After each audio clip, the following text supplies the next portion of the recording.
10월 20일 월요일. 한 조각 토스트의 기적.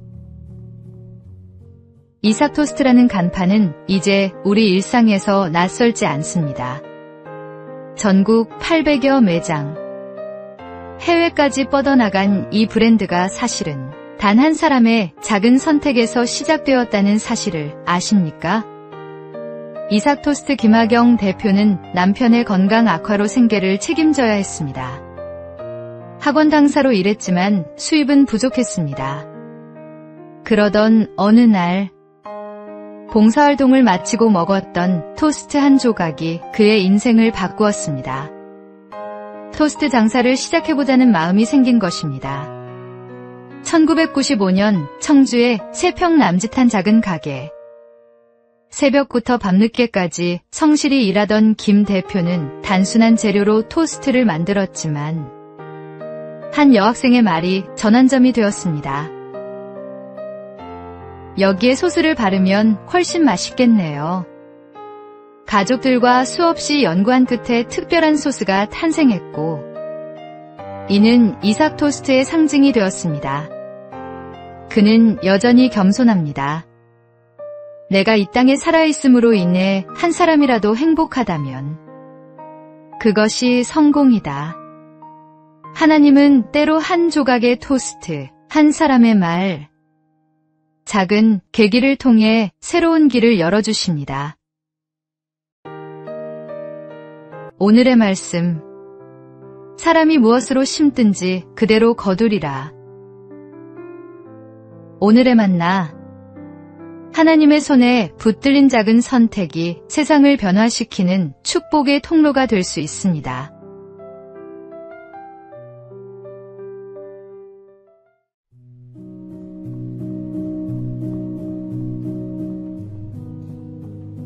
(10월 21일) 화요일. 분노의 대가. 한 직원이 상사의 지적을 받게 되었는데 그날따라 피곤과 스트레스가 겹쳐 있었습니다. 처음에는 그냥 넘기려 했지만 마음속 억눌린 감정이 터져나왔습니다. 결국 그는 회의 자리에서 목소리를 높이며 상사와 심하게 다투었고 감정을 이기지 못해 사직서를 던져버렸습니다. 순간은 통쾌했을지 모릅니다. 하지만 그 결정은 돌이킬 수 없는 결과를 남겼습니다. 안정된 직장을 잃은 그는 곧 경제적 어려움에 부딪혔고 가정에도 불화가 생겼습니다.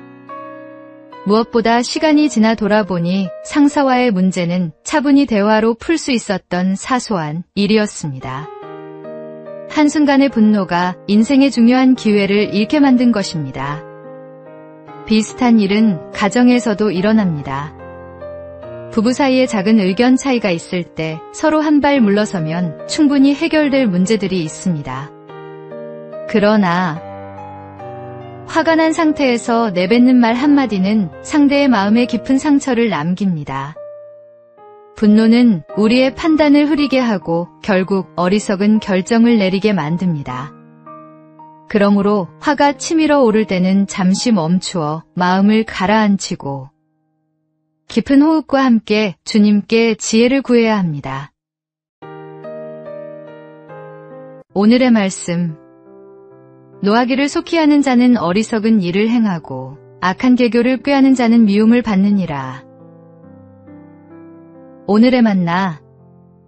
순간의 감정을 다스리는 지혜가 인생의 많은 문제를 해결하는 열쇠입니다.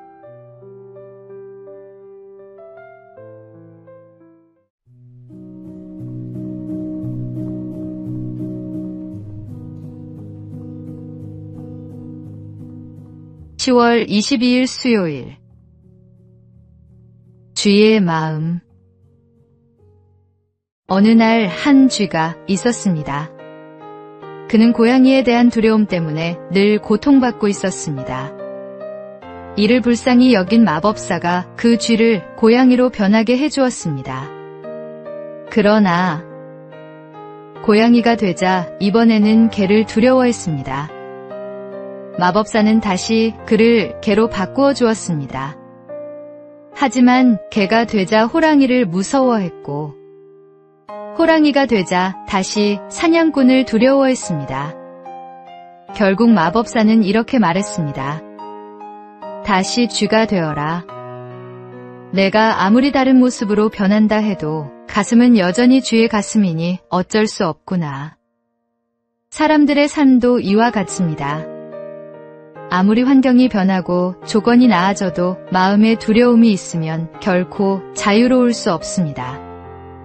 심리학자들은 인간이 가지는 두려움의 92%는 사실 근거 없는 불안이라고 말합니다. 그러나 믿음 안에 선 사람은 그 불안에 휘둘리지 않습니다. 주님은 우리 마음에서 두려움을 몰아내시고 세상 어떤 상황에서도 흔들리지 않는 담대함, 대신 평안을 주십니다.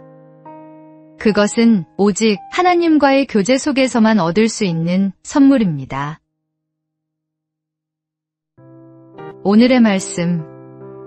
주 안에서 항상 기뻐하라. 내가 다시 말하노니 기뻐하라. 오늘의 만나. 환경을 바꾸려 애쓰기보다 먼저 마음을 하나님께 맡기는 것이 진정한 평안의 시작입니다.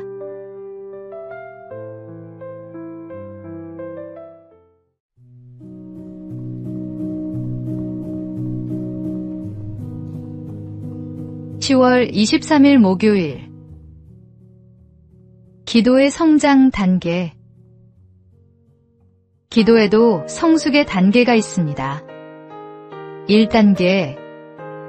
아기의 기도는 가장 초보적인 단계입니다. 물질적인 것, 눈에 보이는 것을 구하는 기도입니다. 아기가 울기만 해도 부모가 다 알아서 채워주듯 막 신앙생활을 시작한 성도는 단순히 필요를 구하고 응답받는 경험을 하게 됩니다. 2단계. 청소년의 기도는 응성만으로는 통하지 않습니다.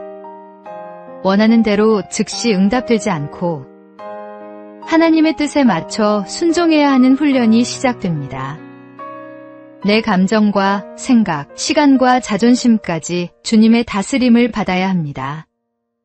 스스로 판단할 수 있지만 여전히 부모의 허락이 필요한 미성년처럼. 이 단계의 기도는 배움과 훈련의 과정입니다. 3단계. 장년의 기도는 성숙한 사랑의 단계입니다.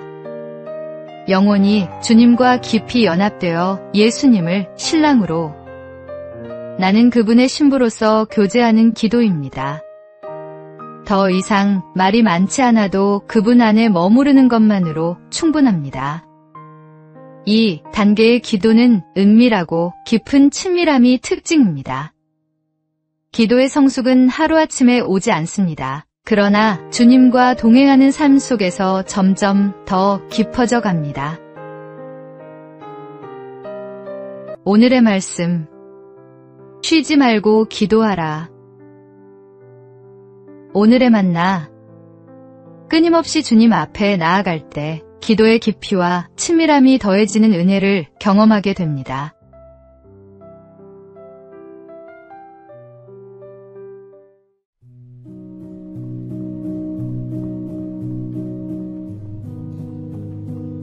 (10월 24일) 금요일. 말씀의 능력. 제가 하나님의 말씀에 사로잡혀 있기에 여기 제가 서 있습니다. 저는 달리 할 수 없습니다. 하나님이여 저를 도우소서. 종교개혁자 마르틴 루터가 보름스 회의에서 남긴 확고한 신앙 고백이었습니다. 그는 성경이 결코 정치적 도구나 개인의 권력을 위해 사용되어서는 안 된다고 믿었습니다. 오직 하나님의 말씀을 선포하고 전하기 위해 존재한다고 확신했습니다. 루터는 로마서를 통해 하나님의 뜻을 발견하고 1517년 95개조 반박문을 게시하며 본격적인 종교개혁의 길을 걸었습니다. 그는 훗날 이렇게 고백했습니다. 나는 오직 하나님의 말씀을 가르치고 설교하고 기록했을 뿐입니다. 그런데 놀라운 일이 일어났습니다. 말씀은 스스로 역사했고 교황의 권세조차 흔들리기 시작했습니다.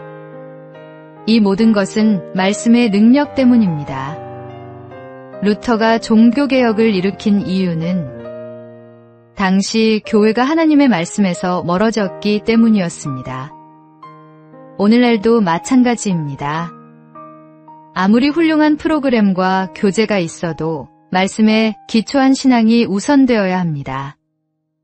말씀은 살아있고 능력이 있어 우리의 삶과 세상을 변화시키는 힘입니다. 오늘의 말씀. 하나님의 말씀은 살아있고 활력이 있어 좌우의 날선 어떤 검보다도 예리하여 혼과 영과 및 관절과 골수를 찔러 쪼개기까지 하며 또 마음의 생각과 뜻을 판단하나니. 오늘의 만나. 하나님의 말씀 앞에 겸손히 서서 그 능력을 경험하며 살아가는 신앙인이 되기를 소망합니다.